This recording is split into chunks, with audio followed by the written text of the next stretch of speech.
মানুষকে যত্ন নিলে মানুষ যে কত ভালো হয় আপনি কল্পনাও করতে পারবেন না। মানুষকে নার্চারিং করলে, মানুষকে পলিশ করলে, মানুষকে গ্রুমিং করলে, মানুষকে সঠিক তারবিয়া দিলে মানুষ অনন্য হয়ে ওঠে। প্রতিটি মানুষ অনন্য। মানুষকে আল্লাহ তাআলা দিয়েছেন অসীম ক্ষমতা। মানুষ যা কল্পনা করতে পারে মানুষ তা করে দেখাতে পারে।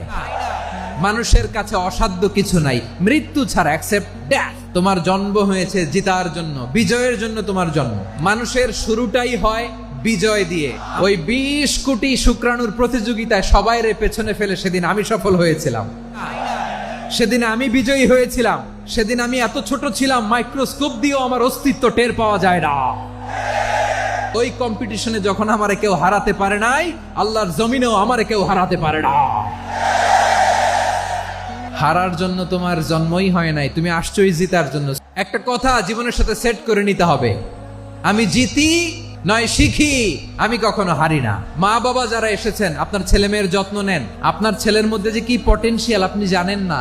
আমার যে মা বোনেরা আছেন, ছেলে মেয়েদেরকে কখনো ছোট করে কথা বলবেন না। ও যে কোথায় যাবে আপনি জানেন না। আপনি মা হয়ে তাকে সাহস দিবেন, তার কল্পনার জগৎটাকে সাজাতে তাকে উৎসাহিত করবেন। ঠিক কিনা বলেন? নৈতিকতা, মোরালিটি, ভ্যালিউজ দিয়ে নিজেকে সাজাও, ইসলাম দিয়ে নিজেকে সাজাও। কারণ আগামীর বাংলাদেশ ইসলামের বাংলাদেশ। তাহলে মানুষের চেয়ে সেরা কেউ হতে পারে? মানুষের চেয়ে অনন্য কেউ হতে পারে? মানুষকে কেউ হারাতে পারে? আমি তুমি অনন্য, আমাকে তোমাকে হারায়া দেওয়া এত সহজ না। ঠিক কিনা?